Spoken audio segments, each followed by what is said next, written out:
இந்த வருஷம் அவ்வளவு சாமி எண்ணம் இல்லையா? அதாயா அதான் நாங்களும் கேட்கிறோம். தலையா ஏன்டா பிரச்சனை பண்றீங்க? அவன் என்ன பொய்யா சொல்லிட்டான். 15 வருஷமா இதை பண்றீங்க. நீ வேற சுமாரப்பா. ஏற்கனவே சாணியை கொண்டு எரிஞ்சிட்டு இருக்காங்க. வேற ஆள் எரிய போறாங்க. நிறுத்துங்கடா. இங்க பாருங்கயா, நாங்கள் ஒரு காலத்துல மாப்பிள்ளை மாதிரி தவிக்கிட்டு தெரிஞ்சவங்கடா. லேட்டா தான் புரிஞ்சது அதெல்லாம் முட்டாள்தனம்னு. அண்ணா முடிவா என்ன வேணும் கேளுங்க. முடிவா என்ன சொல்றது? நம்ம ஊரோட ஒரு சின்னால பட்டிக்காரங்க அவங்க ஆடலும் பாடல் நிகழ்ச்சி நடத்தல.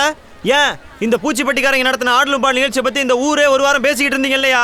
ஒரு ஆடலும் பாடல் நிகழ்ச்சி பாக்குறதுக்கு ஊரா தெருவாயா போறது. இந்த வாட்டி ஆடலும் பாடல் நிகழ்ச்சியை தடை பண்ணீங்கன்னா எனக்கு இந்த நாட்டை விட்டு போற தர வழி இல்லையா? பின்ன என்னடா இந்த ஊர் பேர்ல சிலுக்க வச்சுக்கிட்டு ஒரு கிளிகிழப்பு இல்லைன்னா எப்படி? இது எங்களை மாதிரி இளைஞர்களுக்கு ஒரு இன்சல்ட்டியா? நாங்க என்ன திண்டுக்கல் ரீட்டா வீட்டுக்கு கூட்டு போறதுக்காக கேட்டோம்? உங்களுக்காக தானேயா? இதோ இந்த கிழவனுக்காக, இதோ இந்த சின்ன பையனுக்காக, வருங்கால இளைஞர்களுக்காகயா?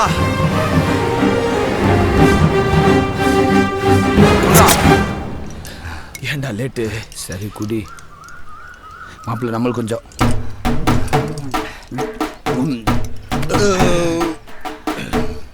நீங்க திருவிழாவை நடத்துங்க, நடத்தாம போங்க. நீங்க கரகத்தை தூக்குங்க, தூக்காம போங்க. ஆனா எங்களுக்கு ஆடலும் பாடல் நிகழ்ச்சி போட்டே ஆகணும்.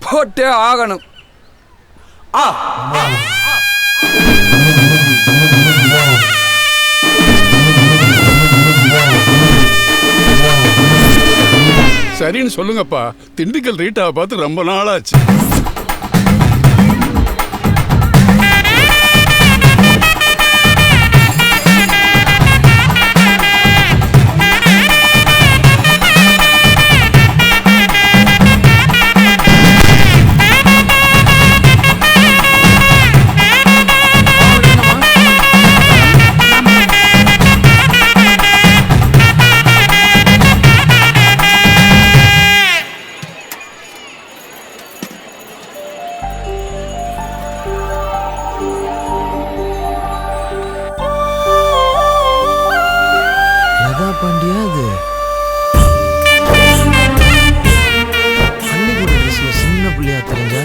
சேலையில கும்பு இருக்காளே.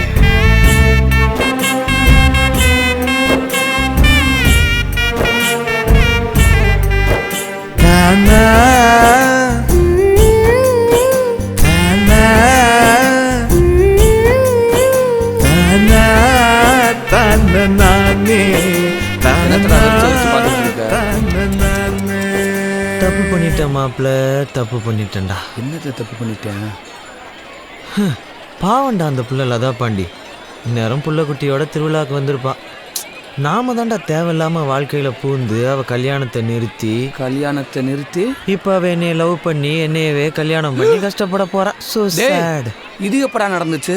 அவளை சேலையில பார்த்ததுக்கு அப்புறம் தான் மாப்பிள்ள நான் முடிவு பண்ணிட்டேன்டா. நானும் முடிவு பண்ணிட்டேன்டா. இதுக்கப்புறம் உன் கூட சேரக்கூடாதுன்னு. போட காமெடியனுக்கு தெரியுமா காதலோட அருமை? வில்லனுக்கு தெரிய முடியே. ஹலோ நீங்கள் அவளுடன் பார்த்துக் கொண்டிருக்கும் திண்டுக்கல் ரீட்டாவின் ஆடலும் பாடலும் நிகழ்ச்சி. பாஸ் ஆக வேண்டிய வயசுல பாஸ். திண்டுக்கல் ரீட்டா வந்துருச்சா? ஏன்டா இவனுக்கு ஆம்புலன்ஸ் வந்துருச்சாடா? பாஸ் ரீட்டா வந்தா மட்டும் உனக்கு என்னையா வந்துட போகுது? அந்த கட்டையை பார்த்தா தான் இந்த கட்டை வேகும். 1 லிட்டர் பெட்ரோல் வாங்கி ஊத்துனா இந்த கட்டை எப்படி வேகும்னு பாக்குறியா? போய் லோ ஆங்கில உட்காந்து பாரு. போசே ரொம்ப நேரமா நிக்கிறேப்பா. பேசாம போறியா? பொண்டாட்டிட்ட சொல்லிடுவா. போசே ப்ளீஸ் போசே. போய் புள்ள குட்டி படிக்க வையா போயா. அடச்சே.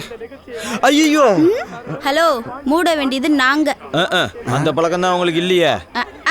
ஏங்க சீக்கிரம் ரெடி ஆயிவாங்க. வெளியெல்லாம் கத்துறாங்க. கொஞ்சம் விட்டா அவங்க இருக்க வரைக்கும் கூரையை பிடிச்சிட்டு உள்ள வந்துருவாங்க போல. நீயும் ஜிகிஜிகின்னு தான் இருக்க. நம்ம 2 பேரும் சேர்ந்து ஒரு குத்தாட்டம் போடுவோமா? போங்க, எனக்கு ஒரே வெக்கமா வருது. ரத்தம் இல்லையா?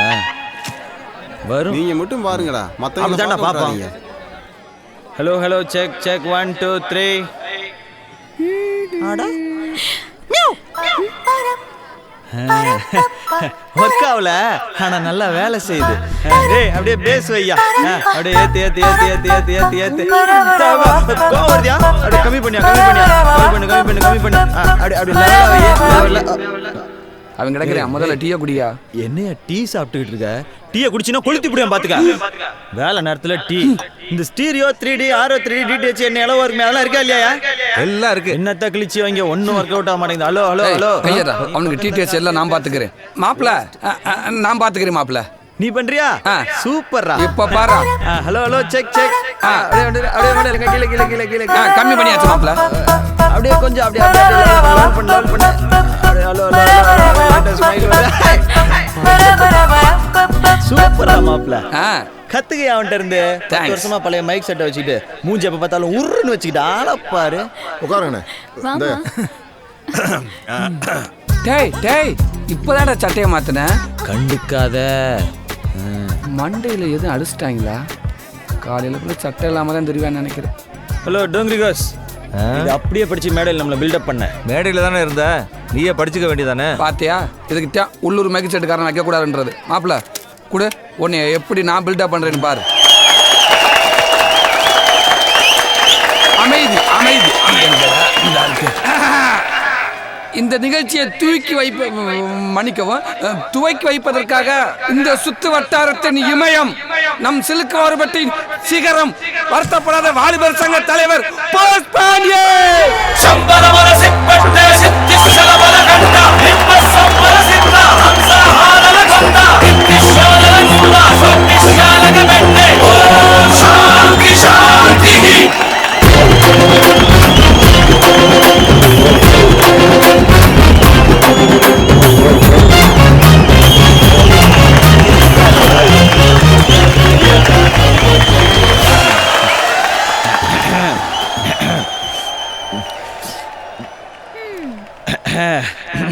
பேசிருங்க.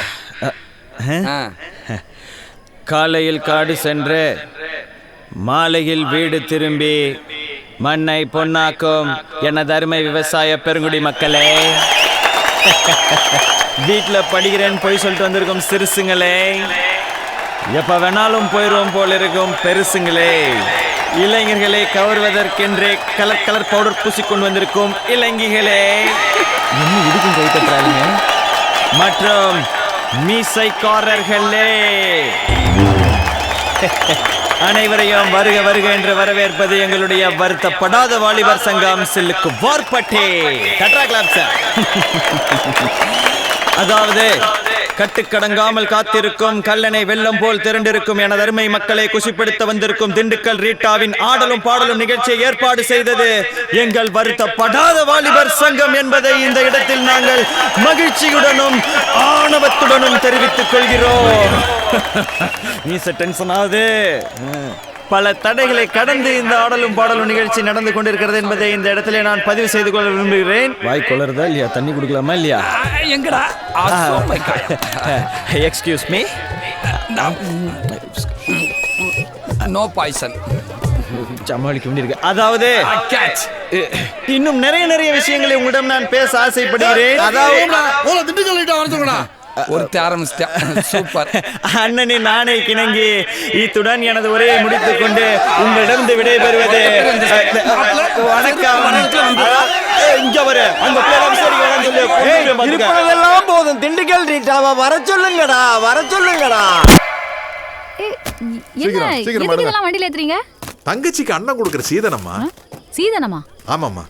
எனக்கு ஒரு தங்கச்சி இருந்திருந்தா இதெல்லாம் செய்ய மாட்டேனா? நீ எனக்கு ஒரு தங்கச்சி மாதிரி தானே. நீ எனக்கு செஞ்ச உதவிக்கு ஒரு சின்ன கைமாறு. அது இல்லைண்ணே, உங்கள் ஊர் திருவிழாவை நல்லபடியாக பாதுகாப்பாக நடத்தி கொடுக்க வேண்டியது என்னோட கடமை. கடமைக்கு எதுக்குண்ணா இந்த கைமாறலாம்? மனசார சொல்கிற தங்கச்சி, என் குடும்பத்தில் நிறைய வசதி இருக்கு, ஆனால் யாருமே 10ஆம் கிளாஸ் தாண்டல. இன்னைக்கு என் பொண்ணு 12ஆம் கிளாஸில் அடி எடுத்து வச்சு ஃபர்ஸ்ட் ரேங்க்ல பாஸ் பண்ணியிருக்கானா? அது காரணம் யாரு? நீ தானே. நீ மட்டும் அன்னைக்கு அந்த கல்யாணத்தை தடுத்து நிறுத்தலன்னு வச்சுக்க, அவன் எவ்வளோ தூரம் வந்திருப்பாளா? அண்ணே, நீங்கள் புரிஞ்சுக்கிட்டீங்களே, எனக்கு அதுவே போதுண்ணே. ஆனால் நீங்கள் நன்றி சொல்கிறதா இருந்தா அந்த போஸ் பாண்டிக்கு சொல்லுங்கண்ணே. போஸ் பாண்டி தங்கமான பையன், தரமான பையனாச்சே. ஆமா அண்ணே, உங்க பொண்ணு கல்யாணத்தை கம்ப்ளைண்ட் கொடுத்து நிறுத்த சொன்னதே அந்த போஸ் பாண்டி தானே. அந்த பையன் கொடுத்த கம்ப்ளைண்ட்ல தான் நானே உங்க வீட்டுக்கு வந்து கல்யாணத்தை நிறுத்தினேன். சரி, நான் வரேண்ணே. அண்ணே, நான் அன்னைக்கே சொன்னேன் அவனா தான் இருக்கணும்னு. இப்ப சொல்லு, என்ன பண்ணலாம்? என்ன பண்றதா? அந்த கூல் மாய் காது இல்லாம திரியற மாதிரி இவன் தலையில முண்டமா திரியணும் முதலாளி. அவனை ஆட்டா இருக்கிற மாதிரி எடுத்துட்டு அருவாளை மட்டும் ஏட்ட கொடுப்பா, நான் ஜெயிலுக்கு போறேன். யாத்தே, ஒரு யானைய வந்து பூனை உரசி பார்க்கணுங்கிறத நினைக்கும் போது என்னுடைய ரத்தம் கொதிக்குதே. முடியல, என்னால முடியல. அவனை ஏதாவது பண்ணியே ஆகணும். அவனை கண்டதுண்டமா வெட்டி மூட்டையா கட்டி அவனை கம்பாயில எறியணும். என்ன சிவராஜி சொல்ற?